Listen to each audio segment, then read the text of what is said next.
예, 드디어 이제 그 사도신경 마지막 주가 되었습니다. 실제로 이제 지난주에 말씀 그 사도신경의 전체적인 내용은 끝났는데 오늘 이제 그것에 대해서 우리들이 어떻게 믿음으로 고백할지에 대해서 한번 생각을 하면서 총정리하면서 그런 시간들을 좀 가졌으면 좋겠습니다. 많은 사람들이 자신이 믿는 하나님이 어떠한 분이신지 또한 내가 믿고 있는 것이 무엇인지 잘 모르고 신앙하는 사람들이 굉장히 많은 것 같습니다. 크리스찬들도. 그래서 보면 그냥 교회를 다니는데 하나님이 어떠한 분인지, 심지어 저는 그 하나님이 성삼위일체 하나님에 대해서도 모르는 많은 크리스찬들을 봤습니다. 예수님이 그냥 하나님의 아들로만 생각하지 하나님이신 걸 모른다든지 아니면 성령님을 이제 어떠한 그런 파워적인 개념이고 어떠한 능력적인 개념으로만 생각한다든지 이런 경우가 상당히 많이 있는 것 같습니다. 그리고 적어도 내가 신앙을 하고 있다면 내가 믿고 있는 대상이 어떠한 분이신지 또한 내가 믿음으로 고백하는 내용들이 무엇인지에 대해서 제대로 알고 고백을 해야 되지 않겠습니까? 그런 의미에서 우리들이 사도신경을 봐야 되는 것이죠. 성경은 우리가 믿는 하나님이 어떠한 분이신지 또한 우리가 바라보고 있는 이 세상들, 우주 그리고 인간들이 어떻게 창조되었고 또는 어떤 존재들인지에 대해서 굉장히 자세하게 설명을 하고 있습니다. 그래서 이것들을 말씀을 우리들이 만약에 알지 못할 때는 그걸 어떻게 하나님이 어떤 분이시고 또한 사람들과 이 세상은 어떻게 구성되었는지 이런 것들을 알 수가 없는 것이죠. 타 종교는 다른 종교들을 보시면 어떻죠? 다른 종교는 모든 만물들도 인간들이 다 알아내야 돼요. 이 만물은 어떻게 구성되었고 이런 것들을 인간들이 알아내고 또한 사람들도 어떠한 존재인지 인간들이 알아내요. 그리고 또한 심지어 신을 찾는 길들이었죠. 신을 찾아가는 길도 인간들이 다 찾아야 돼요. 그래서 모든 종교들은 인간들이 신을 향하여 또한 어떠한 우주와 사람들의 신비에 관하여 우리들이 알려는 노력을 합니다. 그런데 유독 기독교는 다른 종교와 다르게 하나님께서 말씀을 우리에게 주셨어요. 계시라고 하죠. 그래서 기독교는 계시의 종교라고 합니다. 계시라는 것은 드러나 보여있지 않던 것을 비밀에 감춰져 있는 것을 누군가가 이렇게 드러나 밝게 보이게 한다는 것이 계시죠. 그럼 하나님께서 그것을 우리들에게 성경책을 통해서 주신 거예요. 그래서 이것을 우리들이 보면서 우리들에게 필요한 지식을 주시고 이것을 믿으라고 하나님께서 말씀하시는 거죠. 그래서 우리들이 아까도 말씀드린 것처럼 우리들이 성경 말씀을 알지 못할 때 하나님을 알지 못하는 거예요. 하나님을 알지 못하고 또한 세상도 알 수 없고 내 자신도 알 수 없고 그래서 계속 엉뚱한 신을 믿을 수밖에 없고 또한 엉뚱하게 우리들이 사람과 세상을 바라볼 수밖에 없는 것입니다. 우리가 사막에 만약에 여러분 사막의 한가운데 여러분들이 있다면 가장 필요한 것이 무엇입니까? 어떤 사람들은 이제 물이라고 생각을 하죠. 그러나 사막 한가운데 떨어졌을 때 가장 필요한 것은 물이 아닙니다. 왜냐하면 물이 조금 있다고 한들 그것은 먹고 나버리면 잠깐은 내 목을 축일 수가 있겠죠. 그러나 이것이 계속해서 물이 공급되는 것도 아니고 언젠가는 우리는 죽을 수밖에 없습니다. 정말 사막 한가운데 있다면 우리에게 가장 필요한 것은 어찌 보면 나침반 같은 것입니다. 내가 그 사막을 벗어날 수 있는 길을 알아야지만 내가 살아갈 수 있는 거예요. 그런데 성경은 바로 이 사막 한가운데 있는 나에게 꼭 필요한 나침반과 같은 것이죠. 우리 삶이 내가 가야 될 길을 모르고 살아간다면 내가 무엇을 바라보고 가야 될지 모르고 살아간다면 우리들은 결국 죽을 수밖에 없는 거예요. 성경이 그걸 얘기해주고 있죠. 너희들이 나를 알지 못하면 하나님께서 말씀하신 거예요. 너희들이 나를 알지 못하면 너희들이 나를 향하는 길을 찾지 못하면 너희들은 결국 죽고 말 것이다. 결국 이것을 말해주고 있는 것이 성경책이 아닙니까? 우리들은 그 성경책은 나침반 같은 거예요. 사막을 헤매는 사람들에게 있어서. 그래서 우리들에게 그것을 알려주는 거예요. 이렇게 우리를 살아가야지만 우리들이 길을 갈 수 있다는 것이죠. 여러분 믿음이라는 것은 그런 것입니다. 하나님께서 우리들에게 인생의 나침반 같은 성경을 주셨어요. 이것이 하나님이 주신 계시라고 이것을 우리들이 믿고 받아들이고 이것을 신뢰하고 그 성경을 따를 때 마치 나침반을 신뢰하고 따를 때 길을 찾을 수 있는 것처럼 우리들이 인생의 나침반 되는 성경을 보고 그 길을 따를 때 하나님께 도달할 수 있고 우리의 생명이 주어지는 길로 갈 수가 있는 거예요. 그것을 성경은 말하고 있는 것입니다. 이렇게 성경을 통해서 우리들이 하나님을 알 수 있고 세상을 알 수 있는데 문제는 처음 신앙을 시작한 사람들에게 있어서 성경이라는 책이 이게 굉장히 낯설죠. 그죠? 낯설고 굉장히 어려운 책이에요. 그러다 보니까 예전에 이제 초대교회 때부터 굉장히 우리들의 믿음의 그런 선배들이, 영적인 거장들이 굉장히 많은 고민들을 했던 것 같습니다. 어떻게 하면 좀 빠르고 쉽고 또한 핵심적인 진리들을 제대로 증거할 수 있을까? 복음, 우리들 구원에 이룰 수 있는 지식들을 좀, 그래도 성경을 우리들이 평생 우리의 성경을 보면서 살아가겠지만, 그러나 좀 짧은 기간 안에 우리들이 좀 핵심적인 것들이라도 알아서 구원에 이룰 수 있는 지식이 있었으면 좋겠다. 이런 것들을 많이 고민을 했던 것 같아요. 그렇게 하면서 이제 고민을 하다 보니까 이렇게 해서 탄생하게 된 것이 결국 사도신경이죠. 그래서 우리들의 어떠한 기독교 신앙의 핵심, 성도들의 믿음의 어떠한 그런 요약이라고 할 수 있는 것이 바로 사도신경입니다.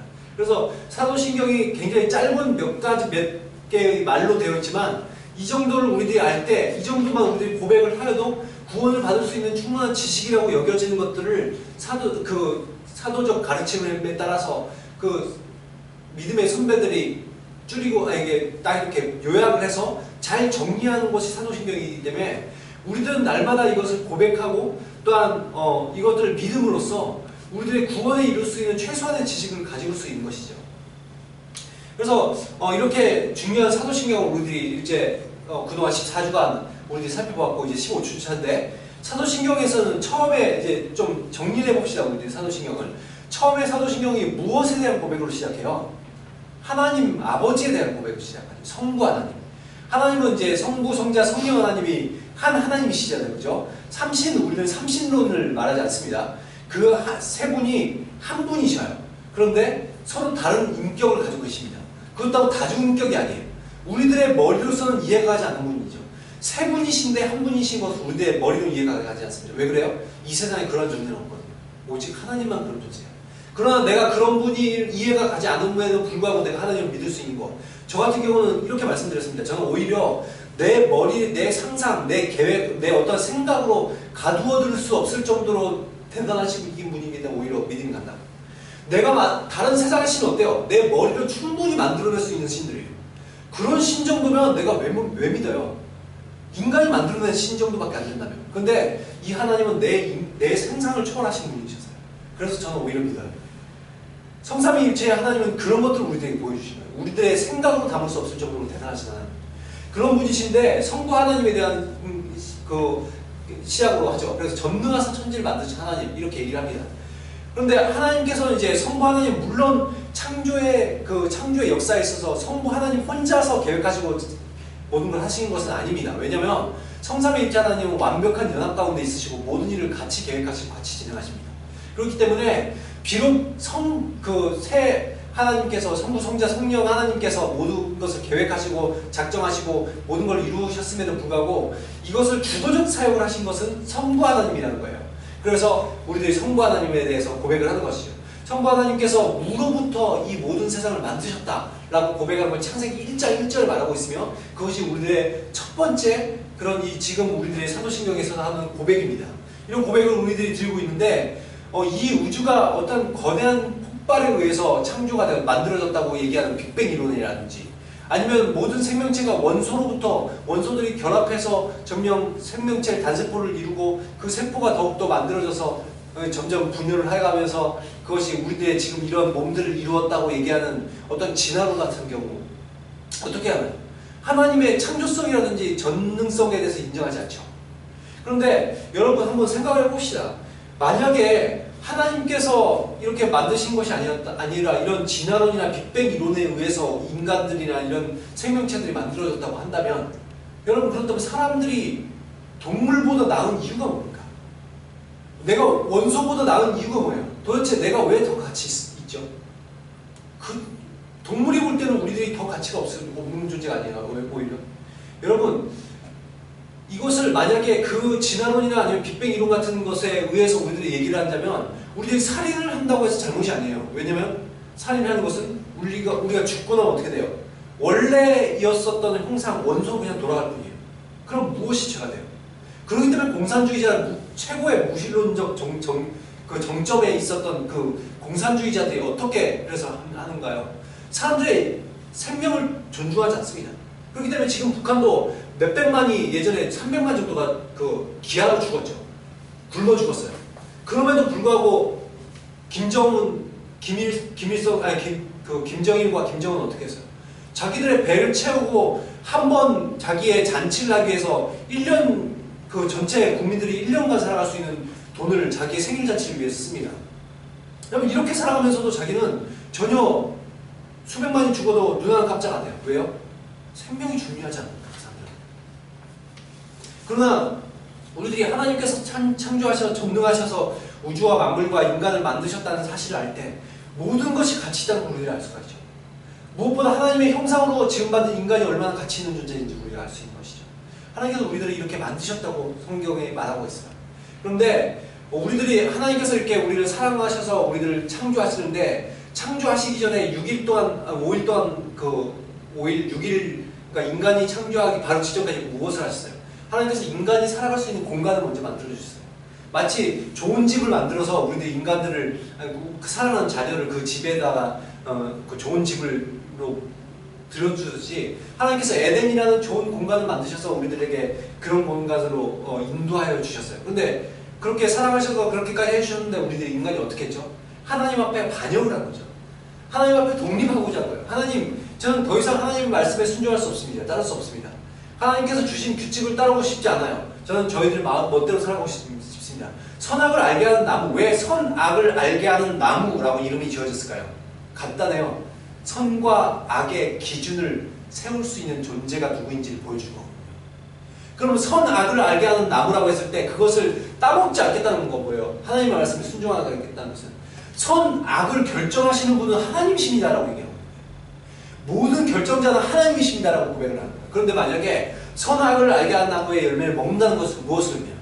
이제부터 선악의 기준은 하나님에 있지 않습니다. 모든 선악의 기준은 나에게 있습니다. 그러니까 이제부터 누가 법관이 된 거예요? 내가 법관이 된 거예요. 내가 재판관이 된 거예요.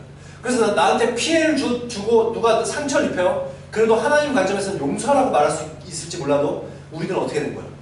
내가 선악을 판단하기 때문에 저 사람은 죽어야 된다는 거예요. 그래서 보면 가인의 후손들 중에서 어떻게 해요? 라멕이라는 사람이 자기에게 조금이라도 상처를 입힌 그 사람을 죽였다고 자기가 얘기하죠. 자기가 법인 거예요. 자기가 법인 거예요. 왜 하나님이 율법을 주시면서 눈에는 눈, 이에는 이라는 계명을 주신지 알아요? 그 사람에게 실제로 내 눈을 뽑으면 저 사람의 눈도 뽑아버리는 의미에서 주시는 게 아니에요. 하나님께서 원하시는 것은 최고의 벌을 말하는 거예요. 너희들이 사람에게 어떤 사람을 상해를 입혔는데 그 사람에게 대가를 받고자 하면 눈에는 눈까지만 하라는 거예요. 더 이상 대가를 요구하지 말라는 거예요. 하나님 뭘 얘기하는 거예요? 그 사람한테 최대한 자비를 베풀라는 거예요. 너희들이 판단의 기준이 되지 말고 내가 이까지 정해줬으니까 이까지만 하는 거예요. 왜요? 그러지 않으면 인간은 내 눈을 뽑으면 그 사람을 죽여버리는 거예요.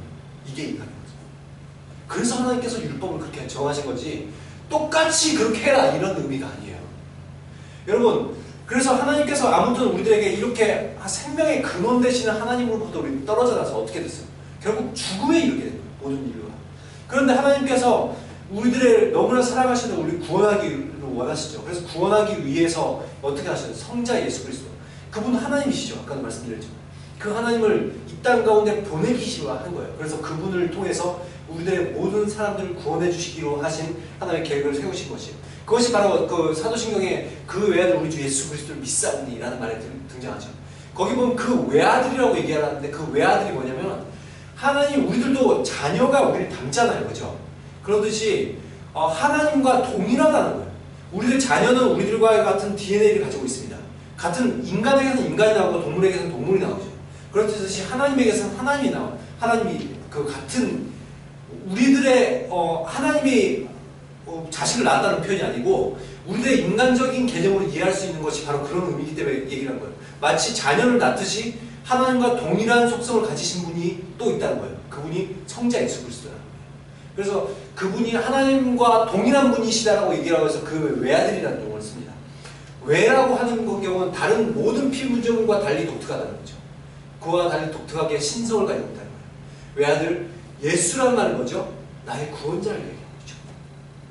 그분은 외아들이신데 나에게 예수라는 거예요. 예수라는 의미 자체가 구원자를 얘기합니다.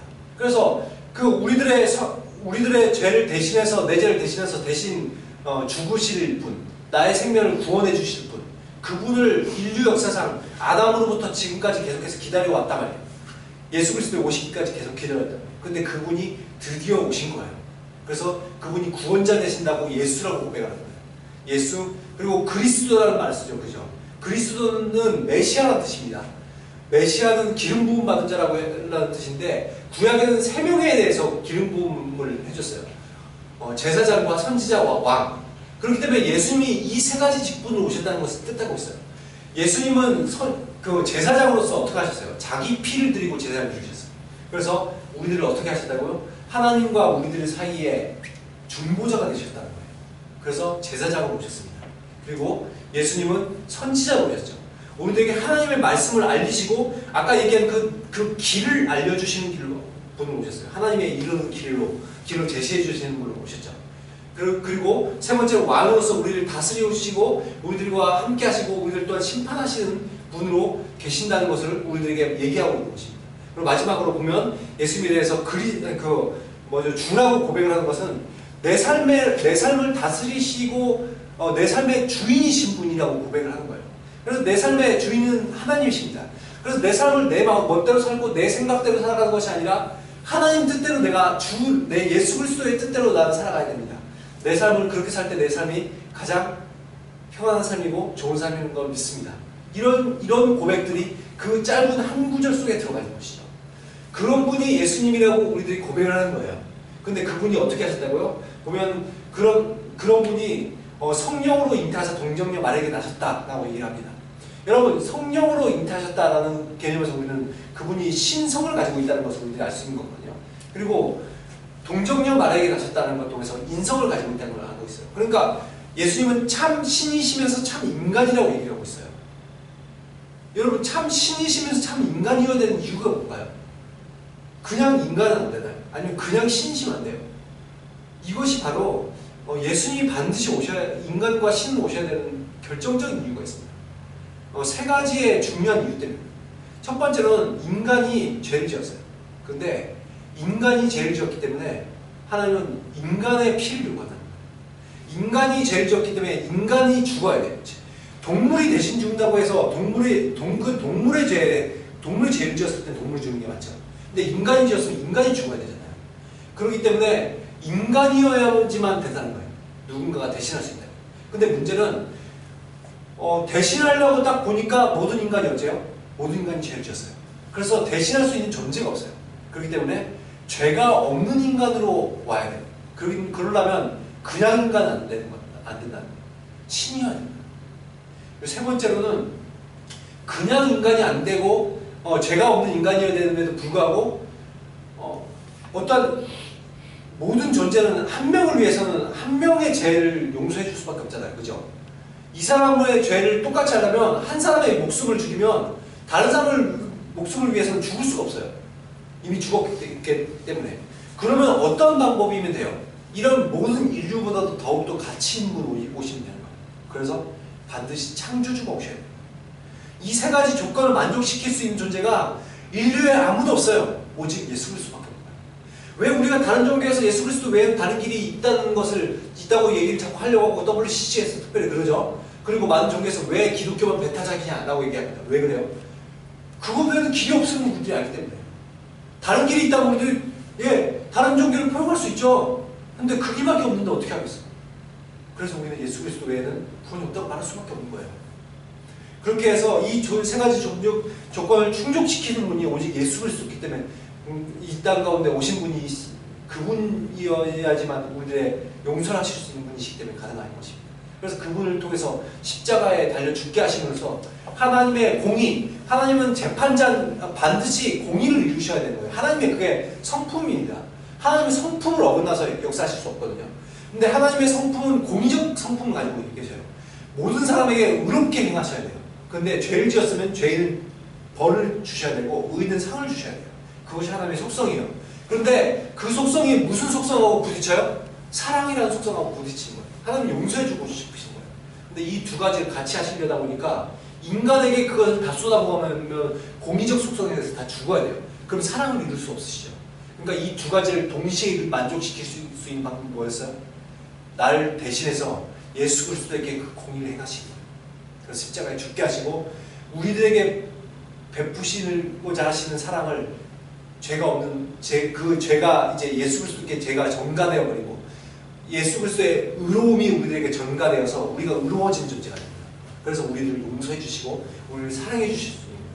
그것이 바로 정말 기독교의 그 교리의 핵심적인 것이 그것이 아닙니까? 예수 그리스도를 통해서 우리 구원을 받을 수 있다. 그것을 우리들이 성경이 오늘 사도신경에도 보면 그걸 고백하고 있는 거죠. 그렇게 해서 십자가를 달려 죽으셨다는 것까지 고백하고 있는 것입니다.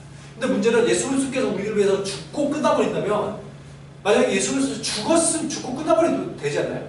이렇게 생각할 수 있습니다. 근데 뭐가 문제냐면 죽고 끝나버리면 내가 죽음의 문제, 아니 나의 어떤 죄사함의 문제는 해결됐을지 몰라도 우리들에 대해서 그러니까 죄와 사망의 권세를 이길 수 있는 능력에 대해서는 예수님이 보여주지 못하는 거예요. 예수님은 단지 우리들의 죄를 용서하신 분이 아니라 우리들의 죽음, 사망의 권세를 이기신 분이시라는 걸 우리에게 보여주신 거예요. 내가 단지 이렇게 해서 단지 죄의 문제가 해결되었어도 그냥 죽어가 버리고 끝나는 존재가 아니라 나에게 다시 생명을 주실 수 있는 분이시라는 것을 보여주시기 위해서 부활을 하신 거예요. 그래서 부활을 통해서 정말 죄와 사망의 모든 것을 이기시고 성도도 부활할 수 있다는 그 부활을 우리에게 보여주신 거죠. 그래서 예수 그리스도는 우리들이 뭐라고 얘기해요? 부활의 첫 열매 되셨다고 얘기하는 것이죠. 그래서 이것으로서 예수 그리스도께서 하나님 나라와 인류 구원이라는 그 복음의 사명을 완전히 이루신 것이죠. 이것으로 사단은 그동안 인류 역사상 자기가 점점 승리한다고 여겼을지 모르겠습니다. 그러나 점점 타락하고 점점 악한 세상으로 왔음에도 불구하고 예수 그리스도의 오시는 사건으로 인해서 십자가의 사건 그리고 부활 사건으로 인해서 완전히 사단의 머리가 상하게 된 것입니다. 이건 창세기 3장 15절에 예언되어 있죠. 아담에게 했던 예언입니다. 뱀의 머리가 상하게 될 것이라고 얘기하죠. 사탄이 완전히 초전박살 나게 될 것이라고 얘기하는 거예요. 그는 더 이상 세력을 잃게 될 것이라고 얘기하시는 거예요. 그것이 예수 그리스도 오심으로 이루어질 것이다 라고 얘기했는데 그것이 성취가 되었죠. 그러면서 최종적 승리가 그래서 누구에게 있다는 것이에요. 최종적 승리가 예수 그리스도와 그를 따르는 하나님의 성도들에게 있다는 거예요. 여러분 지금도 악이 굉장히 가득한 것 같죠? 이건 근데 간단합니다. 하나님께서 예수 그리스도를 승리하셨음에도 불구하고 왜 악이 가득하느냐? 여러분 전쟁이라는 것이 그렇습니다. 승리를 할 때 최종 엄청난 승리를 하는 시점이 있어요. 근데 그것이 승리를 가져왔음에도 불구하고 잔당 세력이 좀 남아있는 기간이 있어요. 그리고 그 잔당 세력이 끝날 때 완전한 승리가 있는 거예요. 그것을 예전에 노르만디 상륙작전을 통해서 이제 시작자들 이런 것을 이렇게 얘기를 했습니다. 노르만디 상륙작전에 디데이가 어느 날 있어요. 노르만디에 상륙하는 날이 디데이였어요. 그죠? 그 날이 본격적으로 승리를 가져온 날이었어요. 그죠? 근데 문제는 나치에 대해서 승리를 했음에도 불구하고 나치 잔당들이 아직 남아있어요. 근데 그 잔당들이 완전히 사실은 패배한 것입니다. 패배했음에도 불구하고 후퇴하면서 계속해서 싸우는 거예요. 발악을 하는 거죠. 근데 그때가 오히려 더욱더 많은 사상자를 내고 굉장히 더욱더 치열한 전투들이 있었습니다. 이미 싸움은 끝났어요. 이미 연합군의 승리입니다. 그럼에도 불구하고 나치가 끝까지 발악하고 저항하고 있는 시기가 있어요. 그 시기가 있고 최종적으로 나치가 완전히 손을 들고 승리한 시점이 완전히 독일의 베를린에 들어간 시점이 그날이 빅토리아 데이가 된 거예요. 근데 문제는 승리의 시점은 원래 승리의 시점은 그날이 아니라 사실상은 노르망디 상륙작전으로 승리가 이루어졌다는 것이죠. 이것이 바로 하나님께서 예수 그리스도께서 이 땅에 오신 날과 비슷합니다. 예수님께서 오신 날이 디데이예요. 이미 승리를 했어요. 그럼에도 불구하고 아직 완전히 승리하는 것은 아닌 이유가 사탄이 아직도 발악을 하고 있는 거예요. 그러나 이미 승리를 했기 때문에 사탄은 힘이 없어요. 계속해서 발악만 하고 있습니다. 그러다가 빅토리아 데이가 있어요. 그날이 예수 그리스도께서 재림하시는 날이에요. 그날이 곧 온다고 성경이 말하고 있는 것이죠. 여러분 이렇게 예수 그리스도께서 완전히 승리를 하시고 나서 승천하시죠. 하늘에 오르사 하나님 보좌의 우편에 앉아 계시다가 라고 얘기를 하는데 예수님은 왜 하나님이 다시 승천하셔요? 원래 그 자리였기 때문에 올라가시면서 다시 그것을 하고 우리들을 맞을 준비를 하기 위해서 올라간다고 얘기를 하셔요. 그러면서 우리를 맞을 준비를 우리의 처소를 준비하러 가시는데 그러면서 동일하게 또한 우리가 그럼에도 불구하고 사탄의 그런 발악하는 기간 동안 우리들이 살아갈 수 있는 힘과 능력을 주시기 위해서 무엇을 보내주시겠다? 성령, 보혜사 성령 하나님을 내가 너에게 보내주겠다. 약속하시죠. 그래서 성령님께서 우리들 가운데 내려오셔서 어떻게 해요? 늘 우리와 함께 계시면서 또한 우리들에게 예수 그리스도의 구원의 사역이 내 삶에 적용될 수 있도록 또한 나에게 능력 주시고 힘 주셔서 이 어려운 세대를 살아갈 수 있도록 이끄시는 분이 바로 성령 하나님입니다. 그분을 보내주시겠다고 약속하신 거예요. 여러분 마지막 날에 그리고 나서 이제 보면 나와 있는 내용이 마지막 날에 죽은 자와 산 자를 심판으로 오시겠다고 얘기를 하죠. 죽어서 이미 무덤에 있는 사람들이나 살아서 지금 살아있는 저 여러분 같은 사람들 있을 때 갑자기 예수님이 호련히 언젠가 갑자기 딱 등장하신 거예요. 하늘에서 구름 딱 확 오셔요. 그래서 딱 멋지게 딱 등장하시죠. 천사들이 수종 들고 성도들은 그걸 바라보고 놀라죠. 모든 사람들이 그걸 바라보면서 놀랄 것이라고 얘기해요. 그날이 되면 어떻게 돼요? 모든 사람들이 예수 그리스도의 재림이 나면 어떻게 돼요? 재림에 여러분 심판의 때가 두려우신가요? 심판의 날이 온다고 생각하면 두려워요? 불신자들에게는 굉장히 두려운 날입니다. 왜 그래요? 하나님의 심판대 앞에 딱 여러분이 딱 이렇게 섰다고 생각해 봅시다. 전에도 말씀드렸지만 두 권의 책이 있는 거예요. 근데 한 분만 보니까 생명책이라는 책이 있고 한쪽에는 행위책이라는 게 딱 있네요. 근데 이 생명의 책에 딱 보니까 명부에 보니까 누구의 이름이 적혀 있어요. 누구의 이름이 적혀 있어요. 저 여러분들의 이름이 적혀 있는 거예요. 그러면 배중순 딱 적혀 있어요. 그러면 이 살생부와 그다음 뭐죠? 생명부 두 개가 있는 거죠. 일종의 그러니까 이 생명부에는 우리들의 이름이 적혀 있으니까 어떻게 되는 거야? 내가 여기 적혀 있기만 하면 구원을 받는 거예요. 다른 이유가 없어요. 그냥 여기 적혀 있으면 구원받는 거예요. 하나님께서 이렇게 보시는 거예요. 근데 여기 행위책이 있네요.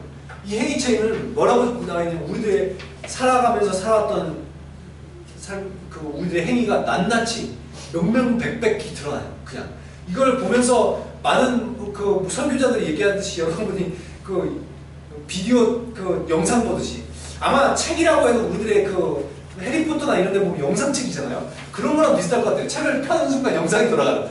그럼 우리들이 죄를 지었던 모든 것들이 다 어렸을 때부터 거짓말했던 모든 것과 나쁜 행위와 나쁜 생각들, 음란한 생각들 했던 모든 것들이 다 적혀 있는 거예요. 그걸 봤을 때 어떻게 된다는 거예요? 우리들의 죄를 생각하면서 스스로 지옥으로 들어갈 수밖에 없을 정도로 우리들이 비참한 인생이 된다는 거예요. 도저히 이걸 볼 때 난 이런 지옥에 갈 수밖에 없지. 여러분 이렇게 된다는 거예요. 여러분 그렇기 때문에 불신자는 하나님의 절대적 공의 앞에 지옥을 갈 수밖에 없어요. 누구나. 그런데 이 생명부에 기록되어 있으면 어떻게 된다고요? 구원을 받게 되는 거예요. 예수 그리스도를 믿기만 하면 여기에 기록해 주겠다고 하는데 안 믿는 사람도 있어요. 너무나도 안타깝죠. 그렇기 때문에 우리들 그 사람들에게는 복음을 증거하려는 여기에 기록되기만 합니다. 여러분 그렇기 때문에 여기에 기록된 사람은 어떻게 되는 거예요? 성도에게는 가장 기쁜 날이 되는 거예요. 이것이 바로 구원의 완성이거든요. 내가 완전히 구원이 이루어진 날이 바로 이 날이거든요. 그래서 우리들을 완전히 구원해 주시겠다라고 성경은 말하고 있는 거죠. 그러면서 이제 성령 사역으로 넘어가죠. 성령 사역으로 넘어가는데 성령에 대한 오해들이 있습니다. 아까도 말씀드렸듯이 하나님을 어떤 파워, 어떤 능력, 힘적인 개념으로 생각하는 사람들이 많이 있는 거예요. 그래서 성령 받게 해주세요. 성령 받게 해주세요. 그리고 내가 뭐 능력으로 막 안수하면 사람들 팍팍 일어나고 막 죽은 자들 살리고 내 천수가 탁 던지면 사람들이 병이 낫고 막 이런 것들 멋있잖아요. 그죠? 막 폼나잖아요.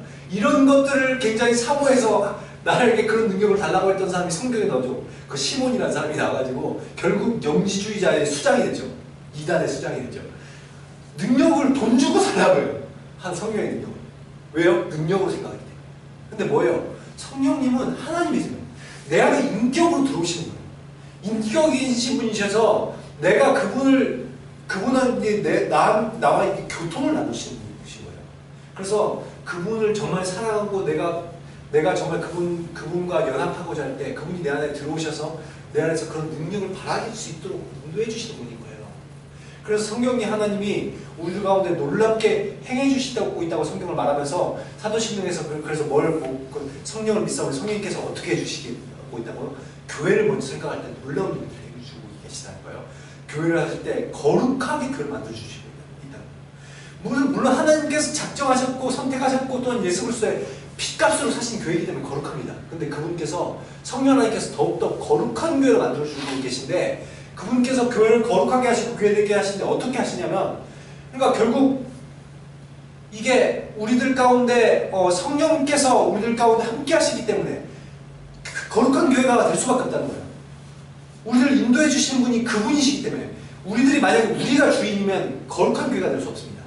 그런데 우리의 교회의 주인은 누구예요? 예수 그리스도께서 머리 되시고 성령께서 우리들 가운데 운행하시는 교회이기 때문에 거룩한 교회라는 거예요. 그래서 우리들은 성령 안에 있을 때 우리들의 교회가 어떻게 되는 거예요?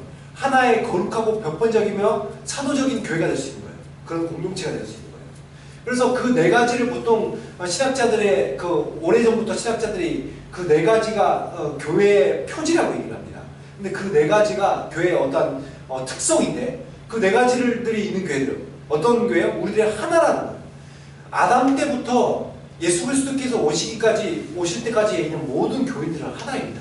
지금 교파들이 많이 나눠 있지만 우리는 하나예요. 예수 그리스도의 한 몸입니다. 우리들 색깔이 다르고 모양이 다른 한 몸이에요. 그것을 우리들이 믿는 것이죠. 그리고 삼위일체 하나님으로 말미암아 우리들이 거룩하여질 뿐만 아니라 거룩하여져 가는 교회라는 것을 믿는 것이죠. 그리고 또한 우리가 어떤 거요? 아무런 어떠한 소외나 따돌림 없이 내가 어떤 지성이 뛰어나거나, 그러니까 내가 머리가 좋거나 나쁘거나, 아니면 내가 돈이 많거나 외모가 못생기고 잘생겼거나, 아니면 내 명예가 있고 없고 이런 걸 떠나서 모든 사람들이 보편적으로 예수 그리스도를 믿기만 하면 구원받을 수 있는 것을, 그런 교회. 그리고 성경적 가르침을, 사도적 가르침이라는 건 성경적 가르침을 이해하거든요. 그러니까 성경대로 살고자 하는, 성경대로 따르고자 하는, 그것을 진리라고 믿고 그것을 내 인생의 나침반이라고 생각하고 따르고자 하는 사람들에게 길이 있는 그런 교회라는 것이죠. 우리들 그걸 믿는 거예요. 그런 교회가 되게 하시는 분이 누구라고요? 성령 하나님이시죠. 그런 성령 하나님 안에 있을 때 우리들은 그 성령 안에서 우리들이 성도들이 어떻게 되는 거예요? 우리들이 진리 안에서 함께 교제하고, 또한 사랑 안에서 하나의 연합된 공동체를 이루어가는 한 교회라고, 한 가족이라고 우리들이 고백을 하고 있는 것입니다. 그래서 성도들이 서로 교통하는 것과, 그리고 나서 이제 개인을 바라보기 시작합니다. 성령께서 개인을 통해서 이루시는 놀라운 일도 있으시죠. 근데 그 개인을 위해서 뭘 하신다고요? 죄를 사해 주시는 것입니다. 성령께서 우리들 인생 가운데 개개인에게 해주시는 가장 놀라운 사건이 뭐냐면 죄를 사해 주시는 거예요. 예수 그리스도께서 죄를 사해 주신 건 2000년 전에 하셨습니다. 근데 이 사건이 성령께서 이 2000년 전에 일어난 사건을 지금 2000년 뒤에 지금 나에게 적용될 수 있도록 인도하시는 분이 바로 그분이죠. 성령 하나님께서 내 안에 들어오셔서 예수 그리스도와 연합하게 하신 거예요. 이 일들을 이루심으로써 내가 어떻게 된 거예요? 예수 그리스도의 십자가와 내가 연합한 자요. 예수 그리스도의 부활과 내가 연합한 자라는 거예요. 그것을 이루시는 분이 성령 하나님인 거예요. 그래서 내 죄를 용서케 하시는 분인 거예요. 그리고 더욱더 나가 어떻게 하신 거예요? 다른 사람까지도 용서할 수 있는 마음까지 주신 거예요. 그래서 그분이 나의 죄를 용서하시고 다른 사람을 용서케 하시는 분이신 걸 내가 믿는다는 고백을 오늘 우리들이 사도신경을 통해서 드리고 있는 것이죠. 결국 그래서 이렇게 살다가 우리들은 이렇게 살아갑니다. 우리가 죄 용서를 받고 다른 사람들도 용서하고, 또한 교회 안에서 우리들이 연합된 모습과 성령의 권능으로 우리들이 살아가죠. 이렇게 우리들이 살아가다가 결국 마지막 때 어떤 일들이 일어나요? 이렇게 살아가다가 마지막 날 되면 우리들이 새로운 몸을 입는 거예요. 내가 갑자기 살아가다가 호련히 주님이 딱 들면서 내가 자다가 딱 깜짝 놀라서 눈을 떠보니까 내 몸이 막 변형되기 시작하는 거예요. 이렇게 새로운 육체로 변하겠죠. 여러분, 우리들의 그 상태가 완전히 업그레이드 된 거예요. 새로운 형상으로 완전히 변화된 거죠. 성경은 이렇게 얘기하고 있습니다. 새로운 육체를 우리들이 입는다. 완전히 전혀 다른 육체. 예수 그리스도께서 부활하셨을 때 보셨던 영광 같은 그런 영광체를 우리들이 입게 되는 것이죠. 그런 상태로 우리들이 어떻게 되는 거예요? 이러한 몸들을 입는 것. 여러분, 우리들의 그런 영혼만 하나님은 구원하시기 원하시는 것이 아니라 무엇을 구원시켜 드리겠다는 거예요? 우리 몸까지도 완전히 구원을 주시겠다는 거예요. 그것이 하나님의 구원의 완성이죠. 그렇게 구원을 완전히 하신 다음에 우리들을 어느 곳으로 데려가시겠다고요? 그 상태에서 하나님의 영원한 세계로 인도하시겠다는 거예요. 그곳을 새하늘과 새 땅을 얘기합니다. 우리들의 몸만 변화되었을 뿐만 아니라 우리들의 영은 예수 그리스도를 믿는 순간부터 변화되었죠. 그죠? 새로워졌죠. 우리들의 영이. 그러면서 더욱더 새로워져 가죠. 그러다가 예수 그리스도께서 오시는 그날 완전히 우리들은 영화되고, 그리고 우리들의 몸까지 새로운 육체를 입어서 신령한 존재가 된 거예요. 그 상태에서 우리들은 하나님께서 새로운 공간으로 우리를 인도하신대요. 아니, 새로운 공간 아니죠. 여기에서 더욱더 업그레이드된 공간으로 변화시켜 주시는데, 이 세상이 완전히 새로운 하나님과 새 땅으로 된 거예요. 그런 공간에서 하나님께 살아가게 하시면 새하늘과 새 땅, 모든 동물들, 모든 식물들이 아름답고 더 이상 맹수가 없고 더 이상 사망과 고통과 슬픔과 그런 것들이 없는 새하늘과 새 땅을 인도하셔요. 그리고 그곳에 보니까 새 예루살렘에 있는 새 예루살렘은 뭐를 얘기한다고요? 거룩한 성도들의 일어남을 얘기해요. 우리들의 구원받은 성도들이 그 안에서 같이 하나님의 임재가 있는 장소예요. 우리들은 주일날 예배드리거나 아니면 우리들이 하나님을 생각할 때 우리들의 임재를 느낍니다. 그러나 그 정도가 아니라 늘 하나님의 임재가 가득한 곳, 늘 하나님의 사랑이 충만한 곳, 늘 하나님의 얼굴을 볼 수 있는 그곳을 하나님께서 인도하십니다. 이것이 바로 우리들의 고백을 드리는 것이 영원하게 우리 몸이 사는 것과 영원히 살 것을 믿습니다. 라면서 우리들이 아멘 하면서 고백을 마치는 거예요. 그래서 이런 내용들을 우리들이 여러분 어떤가요? 이런 사도신경을 여러분 드리고 있는 이 고백이 사실 그냥 만들어낸 것이 아니라 성경이 말하고 있는 것이죠. 여러분 이걸 믿으시나요? 이 사실이 정말 나에게 내 사건이라고 믿으시나요? 바로 성경은 이것을 우리들에게 믿으라고 얘기하고 있어요. 오늘 로마서 10장 9절과 10절에는 그래서 이런 말씀하죠. 내가 마음으로 믿고 입으로 시인하라는 거예요. 그걸. 여러분 당시 바울이 사역하던 시대는, 바울이 성경을 쓰던 시대는 유대인들의 핍박과 유대인들이 그리스도인들을 핍박하고 박해하고 그 다음에 로마에 의해서 많은 사람들이 죽어나가기 시작하는 시대였습니다. 여러분 그 시대에 우리들이 마음으로 믿는 것 할 수 있겠죠. 근데 입으로 시인하는 것이 그렇게 쉬웠을까요? 근데 바울은 입으로 시인하라고 얘기를 하고 있어요. 내가 믿는 예수가 어떤 분인지 입으로 시인하라 라고 얘기를 하고 있어요. 그러려면 어떻게 해야 돼요? 내가 입으로 시인하는 순간 난 유대교에서 출교를 당할 수 있어요. 출교를 당한다는 것은 언제 죽을지 모른다는 것입니다. 그리고 심지어 실제로 박해로 많은 사람들이 죽어가고 있어요. 그런데 이런 당시에 시인을 하는 거예요. 로마의 하루에도 수천 명의 크리스찬이 죽어갔습니다. 지금도 예수 그리스도를 믿는다는 고백을 드림으로 해서 죽는 성도의 숫자가 공식적인 통계에서 13만 명이 죽어가고 있습니다. 해마다. 그리고 비공식적인 통계까지 합치면 약 30만 정도가 죽을 거라고 합니다. 이렇게 많은 사람들이 예수 그리스도를 주로 내가 마음으로만 믿고 있었으면 안 죽을 건데 입으로 시인했기 때문에 죽어가고 있어요. 그들은 왜 그렇게 하고 있는 거예요? 왜 내가 죽어가면서까지도 예수 그리스도께서는 날 구주시고 하나님만이 정말 신이시라고 고백을 하고 있는 거예요? 어떻게 해서 이럴 수 있는 거예요? 지금 우리들이 드리는 이 사도신경적 고백이 사실임을 우리들이 알기 때문이에요. 이것이 진실임을 알기 때문에 그럴 수 있는 거예요. 이것이 사실이 아니면 우리들이 이럴 수 있죠. 또한 내가 이 신앙 고백의 주인공이기 때문에 그런 거예요. 다른 사람들의 사건이었으면 내가 어떻게 이룰 수 있어요? 근데 이거는 내가 이 신앙 고백의 주인공이에요. 그렇기 때문에 난 이걸 드릴 수 있는 거예요.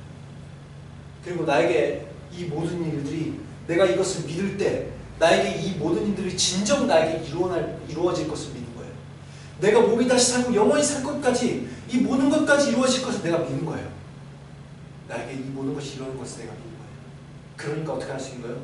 나에게 여러 가지 어려움이 있을지라도 주님, 저는 입으로 당신이 나의 구주심을 시인할 수 있습니다.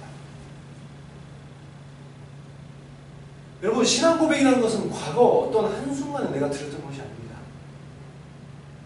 내가 예전에 세례를 받았다고 해서 그 세례를 받은 순간 우리 사도신경에 고백을 하잖아요. 내가 예수 그리스도를 믿는다고 고백을 합니다. 그러나 그때의 고백으로 끝나는 것이 아니에요. 우린 신앙 고백은 과거형이면 안 됩니다. 내가 지금 이 시점에서 예수 그리스도를 믿고 있냐는 거예요. 여러분 가장 우리들의 삶 가운데 중요한 건 바로 이것입니다. 내가 예전에 믿었다는 것은 하나도 중요하지 않아요. 지금 이 시점에서 예수 그리스도를 믿고 있냐는 거예요. 내가 지금 이렇게 사도신경적 고백을 지금 드릴 수 있느냐는 거예요. 내가 어떤 상황에 처한다 할지라도 내가 지금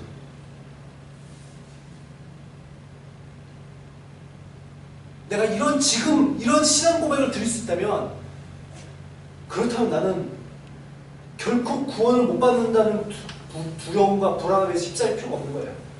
나는 결코 흔들릴 이유가 없는 거예요. 믿음에서. 여러분 그렇기 때문에 우리들이 사도신경을 매주마다 고백을 하는 것입니다. 여러분 이 사도신경을 형식적으로 이렇게까지 했는지는 모르겠어요. 그러나 우리들이 드리는 이 사도신경은 이런 고백이 있는 거예요. 내가 그 하나님, 성부, 성자 하나님을 제대로 믿고 있습니다. 오늘 내가 어떠한 환경에 처한다 할지라도 이 하나님을 내가 오늘 이 순간 믿을 것입니다. 내가 이루로 항상 신할 것입니다. 이 고백을 날마다 드리고 있는 거예요. 여러분, 정말 내가 예수 그리스도를 내가 정말 믿고 마음을 먹고 입으로 신할 수 있는 사람들. 그래서 정말 어떤 환경과 어려움이 온다 할지라도 반드시 그 신앙을 지킬 수 있는 사람들. 마지막 때가 가까울수록 더욱더 그래야 할 수밖에 없습니다. 만약 죽어갈 거지만 그런 일이 있을지라도 더욱더 세상에 어떤 사람들이 못 믿는 사람들이 믿음을 버린다 할지라도 주님 저는 예수 그리스도 믿겠습니다. 저는 부활의 날을 소망합니다. 이런 마음으로 살아갈 수 있는 그런 저와 여러분이 되기를 예수 그리스도의 이름으로 축원합니다.